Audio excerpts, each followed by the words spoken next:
আজকে হুকের নাম বাবাজি মনে করছি 500 টাকা করে বাড়ি দিয়ে আবার আমি ক্ষমতায় আসব। টাকা নিবে, ভোট ওর বিরুদ্ধে দিবে, এটাই আমার কথা।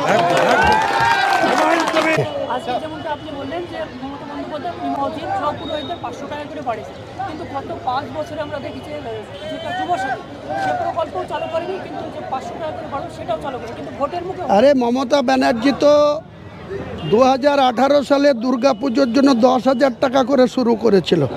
2025-এ এসে 1,10,000 করে দুর্গাপুজোর অনুদান। আর এই ইমামদের ভাতাটা তাও রাজ্য কোষাগার থেকে দেয় না, ওয়াকফ বোর্ডের টাকা থেকে দেয়। 2,500 শুরু করেছিল। ইমামরা এত আন্দোলন করে করে তারা 10,000 থেকে 7,000 নেমেছিল।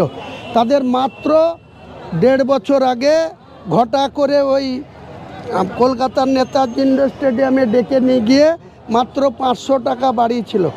2.5টা 3,000 হয়েছিল, আর 1,000টা মর্যানদের 1,500 হয়েছিল। দুটো মিলে দেখেন 1 বছরে 54,000 হয়। আজকে হুকের নাম বাবাজি মনে করছি 500 টাকা করে বাড়ি দিয়ে আবার আমি ক্ষমতায় আসব। মুসলমানরা মমতা ব্যানার্জির বাবা কমলেশ্বর ব্যানার্জির টাকা দিচ্ছে না, এটা রাজ্য সরকারের টাকা। ভোট টাকা নিবে, ভোট ওর বিরুদ্ধে দেবে, এটাই আমার কথা।